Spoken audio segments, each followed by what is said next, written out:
आजकल हम एक अजीब सी दुनिया में जी रहे हैं, नहीं? बिल्कुल। एक तरफ देखिए तो अरे भाई, विज्ञान और तकनीक ने तो कमाल ही कर दिया है। हम कहां से कहां पहुंच गए। हाँ, सच में। सितारों तक जाने की बातें हो रही हैं। दुनिया भर की जानकारी बस एक क्लिक पर है। कम्युनिकेशन इतना तेज कि मतलब पलक झपकते ही आप दुनिया के किसी भी कोने में जुड़ सकते हैं। सही बात है। लेकिन फिर सिक्का पलटता है और हमें क्या दिखता है? बढ़ती हुई गरीबी और अमीरी की खाई, वो कम होने का नाम ही नहीं ले रही है। कहीं युद्ध का वो भयानक मंजर चल रहा है, कहीं लोग आज भी मतलब बुनियादी जरूरतों के लिए तरस रहे हैं, और एक अजीब सी समझ न आने वाली बेचैनी सी है हवा में। हाँ, एक अंडर करंट है बेचैनी का। ये कैसा विरोधाभास है। ऐसा लगता है जैसे बाहर की चमक दमक तो बढ़ रही है, पर अंदर से हम कहीं खोखले होते जा रहे हैं। क्या हमने अपनी वो जो अंदर की आवाज है उसे सुनना बंद कर दिया है? ये सवाल बहुत अहम है। हाँ, तो इन्हीं सवालों को लेकर आज हम एक बेहद दिलचस्प लेख के कुछ हिस्सों पर थोड़ी गहराई से बात करेंगे। इसका टाइटल है outer justice and inner evolution. बाहरी न्याय और आंतरिक विकास। बिल्कुल, बाहरी न्याय और आंतरिक विकास। हमारा इरादा है कि इस लेख के मदद से ये समझें कि हमारे आसपास की जो दुनिया है, मतलब समाज में न्याय है या नहीं, लोगों की बेसिक ज़रूरतें पूरी हो रही हैं या नहीं, इसका हमारे अंदरूनी सफ़र से, हमारी चेतना के विकास से, हमारी रूहानी तरक्की से क्या रिश्ता है। और कितना गहरा रिश्ता है। हाँ, कितना गहरा नाता है। ये लेख असली मानवीय प्रगति को कैसे देखता है, इसकी एक नई, शायद ज़्यादा मानवीय तस्वीर पेश करने की कोशिश करता है। तो चलिए इसमें उतरते हैं और देखते हैं क्या मिलता है। बिल्कुल, और ये विषय आज के दौर में शायद सबसे ज्यादा जरूरी है। हर कोई कहीं ना कहीं ये महसूस कर रहा कि कुछ तो गड़बड़ है। हाँ, एक बेचैनी तो है। हम सब तरक्की चाहते हैं, बेहतर जीवन चाहते हैं, इसमें कोई दो राय नहीं, लेकिन साथ ही एक अंदरूनी सुकून, एक ठहराव, उसकी तलाश भी तो है। ये लेख इसी कश्मकश को पकड़ता है कि भाई, ये जो भौतिक तरक्की है और जो आत्मिक शांति है, क्या ये साथ साथ चल सकते हैं, या ये अलग अलग रास्ते हैं? हाँ, या ये दो अलग रास्ते हैं जहां एक को चुनने पर दूसरा छूट ही जाता है। तो ये चर्चा इसी गुत्थी को आप कह सकते हैं सुलझाने की कोशिश है, और ये सोचने पर मजबूर करती है कि हम इंसानियत के तौर पर आखिर जा किधर रहे हैं। हाँ, और लेख की शुरुआत ही इसी चौंकाने वाले विरोधाभास से होती है। वो इसे कहते हैं प्रगति का विरोधाभास, पैराडॉक्स ऑफ प्रोग्रेस। एक तरफ तो है तकनीकी छलांगे, चांद पर बस्तियां बसाने के सपने देख रहे हैं हम, मेडिकल साइंस उम्र बढ़ा रही है, कमाल हो रहा है। बिल्कुल। लेकिन दूसरी तरफ हम अखबार उठाते हैं या न्यूज़ देखते हैं तो दिल दहल जाता है। हाँ, गाजा या यूक्रेन जैसी जगहों पर जो हो रहा है, इंसानियत करा रही है, भयानक है। या अपने ही देश में देखें तो करोड़ों लोग आज भी गरीबी, भुखमरी, अवसरों की भयानक कमी, उससे जूझ रहे हैं। तो बाहरी तामझाम तो बहुत है, लेकिन अंदर कहीं इंसानियत बीमार सी लगती है ना? बेचैन है। ऐसा क्यों? यहाँ जो विश्लेषण है वो बहुत गहरा है। ये लेख इस बेचैनी और अशांति का सीधा संबंध जोड़ता है बाहरी सफलता पर जरूरत से ज्यादा फोकस, लगभग एक अंधा फोकस कह सकते हैं। अच्छा। और जो आंतरिक विकास है उसकी पूरी तरह से उपेक्षा से। अच्छा। देखिए, मानव जीवन सिर्फ खाना पीना, सोना और चीजें इकट्ठा करना तो नहीं है ना। ये लेख हमें याद दिलाता है कि जीवन असल में एक चेतना का प्रवाह है, एक यात्रा है। कैसी यात्रा? स्थूल से सूक्ष्म की ओर। हमारी जो जानवरों वाली सहज प्रवृत्तियां हैं, इंस्टिंक्ट्स हैं, उनसे ऊपर उठकर विवेक, समझ और ऊंची चेतना की ओर जाने का एक सफर। लेकिन आज का समाज, उसकी जो प्राथमिकताएं हैं, उसकी जो दौड़ है, वो अक्सर हमें इस सफर पर निकलने ही नहीं देती। लोगों को सिर्फ पेट पालने की, सिर छुपाने की, मतलब बुनियादी अस्तित्व की लड़ाई में इतना उलझा दिया जाता है कि खुद के अंदर झांकने का, अपनी आत्मा की आवाज सुनने का न तो मौका मिलता है, न माहौल। सही बात है। और ये एक तरह की घुटन पैदा करता है, भले ही बाहर सब ठीक ठाक नजर आ रहा हो कुछ लोगों के लिए। हाँ, और इसी बात को और साफ करने के लिए लेख दो बड़े काम के आइडिया सामने रखता है।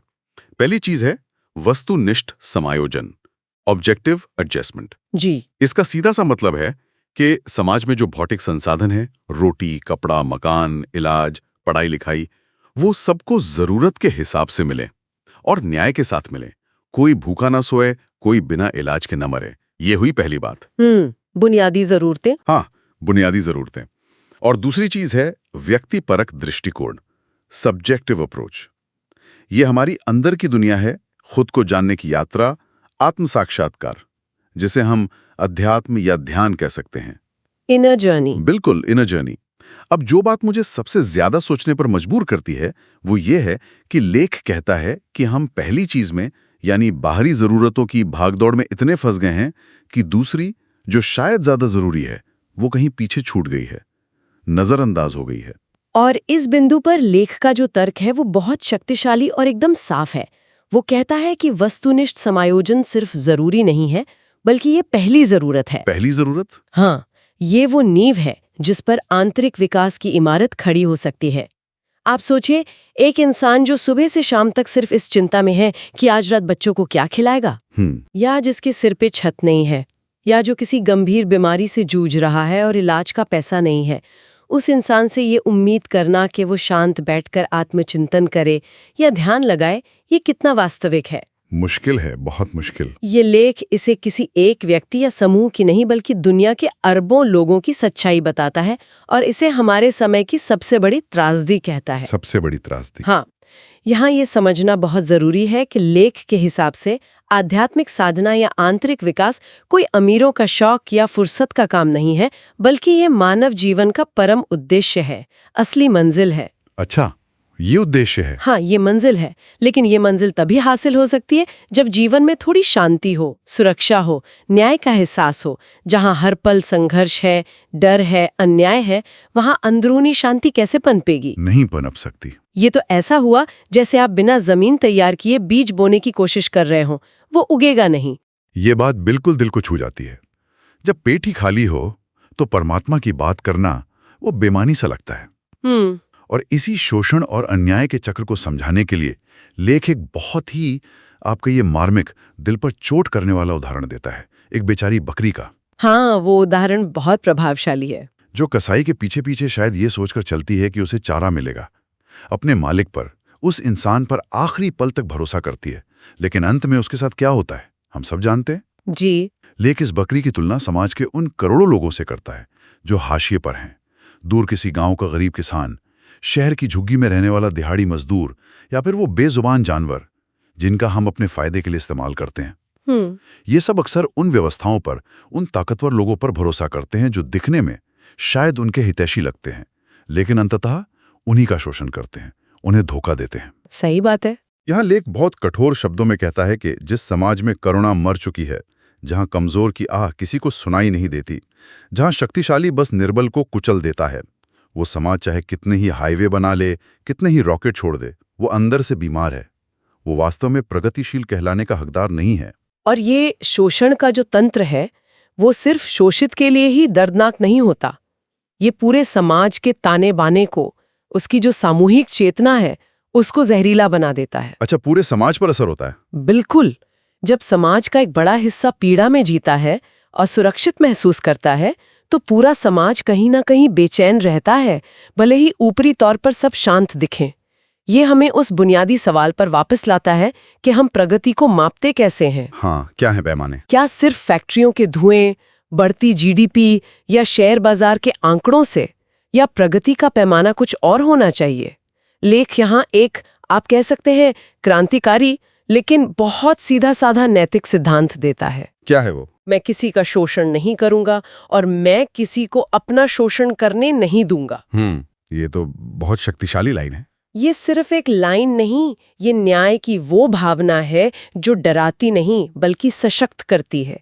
ये एक ऐसे समाज का आधार है जहां हर इंसान को, चाहे वो किसी भी जाति, धर्म, लिंग या आर्थिक स्थिति का हो, अपनी पूरी क्षमता तक विकसित होने का, अपनी आत्मा की गहराइयों को छूने का, बिना किसी डर या मजबूरी के अवसर और सुरक्षित माहौल मिले। सही है। जब ऐसा होगा तभी समाज सही मायनों में स्वस्थ कहलाएगा। बिल्कुल। और यहीं पर ये विश्लेषण जो है वो पारंपरिक सोच को पूरी तरह से चुनौती देता है। ये पूछता है कि असली तरक्की का पैमाना क्या है? हमने कितने सैटेलाइट्स छोड़े, ये ज्यादा जरूरी है, या हमारे समाज में कितने दिल प्यार और करुणा से भर गए, कितनी आत्मा ने जागृत हुई, ये ज्यादा जरूरी है? बहुत बड़ा सवाल। लेख एक पूर्ण इंसान, एक कंप्लीट ह्यूमन की कल्पना करता है। ऐसा इंसान जो सिर्फ बाहर की दुनिया में सफल नहीं है, बल्कि अंदर से भी समृद्ध है। बैलेंस। हाँ, बैलेंस जो अपनी बाहरी जिम्मेदारियां, जिसे लेख कर्तव्य कहता है, और अपनी आंतरिक खोज, जिसे वो भक्ति या ध्यान कहता है, के बीच एक खूबसूरत संतुलन साधता है। ये ऐसा नहीं कि या तो दुनिया छोड़ दो या दुनिया में पूरी तरह खो जाओ, नहीं, दोनों साथ में। हाँ, ये दोनों को साथ लेकर चलने का रास्ता है, कर्म भी और ध्यान भी। एकदम सही। और लेख का नजरिया यहाँ बेहद आशावादी और भविष्य की ओर देखने वाला है। ये सिर्फ समस्याओं को गिनाकर नहीं रोकता, बल्कि एक समाधान, एक बेहतर भविष्य की तस्वीर भी पेश करता है। कैसी तस्वीर? ये एक ऐसी जागरूक, दयालु और संतुलित मानव व्यवस्था की कल्पना करता है जहां रोटी और आनंद, ब्रेड एंड ब्लिस, दोनों का बराबर महत्व हो। रोटी और आनंद मतलब हर किसी की बुनियादी भौतिक जरूरतें सम्मान के साथ पूरी हों और साथ ही हर किसी को अपनी चेतना का विस्तार करने, जीवन के गहरे अर्थ को खोजने और वो जो परमानंद है उसे अनुभव करने का अवसर भी मिले। वाह! ये कोई ख्याली पुलाव नहीं है। लेख इसे मानवीय क्षमता को पूरी तरह से विकसित करने की एक अनिवार्य शर्त मानता है। जब समाज में बाहरी न्याय होगा, जब शोषण खत्म होगा, जब लोगों के मन से असुरक्षा का डर निकलेगा, तभी इंसानियत अपनी असली उड़ान भर सकेगी। और वो असली उड़ान क्या है? लेख के अनुसार वो है व्यक्तिगत आत्मा का उस परम चेतना, उस ब्रह्मांडीय ऊर्जा से एकाकार हो जाना, जिससे सच्ची और स्थायी तृप्ति मिलती है। ये एक बहुत बड़ी, बहुत ऊंची दृष्टि है जो हमें आज की जो मुश्किलें हैं उनसे परे देखने की प्रेरणा देती है। तो अगर हम इस सारी गहरी बातचीत को समेटें, इसका निचोड़ निकालें तो क्या है? आज हमने इस लेख के जरिए ये समझा कि सच्ची मानवीय प्रगति, असली तरक्की, वो एक सिक्के के दो पहलू हैं। बिल्कुल। एक पहलू है बाहरी न्याय, मतलब ये पक्का करना कि समाज में सबके लिए बुनियादी जरूरतें पूरी हों, शोषण न हो, अन्याय खत्म हो, रोटी मिले सबको। हाँ, रोटी। और दूसरा पहलू है आंतरिक यात्रा, यानी हर व्यक्ति को अपनी चेतना को विकसित करने, खुद को जानने और आत्मिक शांति पाने का अवसर मिले, आनंद मिले। रोटी और आनंद। हाँ, रोटी और आनंद दोनों का संगम। एक के बिना दूसरा अधूरा है, लंगड़ा है। बाहरी सुधारों के बिना अंदर की शांति मुश्किल है, और शायद अंदरूनी विकास के बिना बाहरी सुधार दिशाहीन या खोखले हो सकते हैं। बिल्कुल, ये संतुलन ही यही कुंजी है। और इसी संतुलन के विचार से एक सवाल मन में उठता है, जिस पर शायद हमारे सुनने वाले भी सोचना चाहेंगे। हाँ, जरूर। हम आज की दुनिया में प्रगति को आंकने के लिए जीडीपी, प्रति व्यक्ति आय, औद्योगिक उत्पादन, ऐसे बाहरी पैमाने इस्तेमाल करते हैं ना? हाँ, ज्यादातर यही होता है। अगर हम इस लेख के नजरिए को अपनाएं, तो समाज प्रगति को मापने के लिए कौन से नए, ज्यादा मानवीय पैमाने विकसित कर सकता है? क्या हम ग्रॉस नेशनल हैप्पीनेस या सामाजिक करुणा सूचकांक जैसी चीजों को और गंभीरता से ले सकते हैं? इंटरेस्टिंग। के पास जो इतनी शक्तिशाली तकनीक है, एआई है, बायोटेक्नोलॉजी है, कम्युनिकेशन नेटवर्क्स है, जिसे हम अक्सर सिर्फ बाहरी तरक्की का इंजन मानते हैं, हाँ। उसे हम सचेत रूप से, नैतिक रूप से दुनिया में न्याय बढ़ाने, अवसर पैदा करने और शोषण कम करने के लिए कैसे इस्तेमाल कर सकते हैं? क्या बात है! क्या तकनीक सिर्फ मुनाफा कमाने का जरिया है, या ये न्याय और करुणा का औजार भी बन सकती है? वाह! तकनीक न्याय का औजार। हाँ, ये सवाल हमें शायद भविष्य के रास्ते तय करने में मदद कर सकते हैं। ये वाकई में बहुत गहरे और बहुत जरूरी सवाल हैं। इस पर सोचना पड़ेगा। इस विचारोत्तेजक और आंखें खोलने वाली चर्चा के लिए आपका बहुत बहुत धन्यवाद। धन्यवाद। उम्मीद है कि आज की ये बातचीत हम सभी को अपने समाज की संरचनाओं और अपनी व्यक्तिगत विकास यात्रा के बीच के उस अटूट रिश्ते पर गहराई से सोचने के लिए प्रेरित करेगी और हमें असली प्रगति के सही मायने तलाशने की दिशा में शायद एक कदम आगे बढ़ाएगी।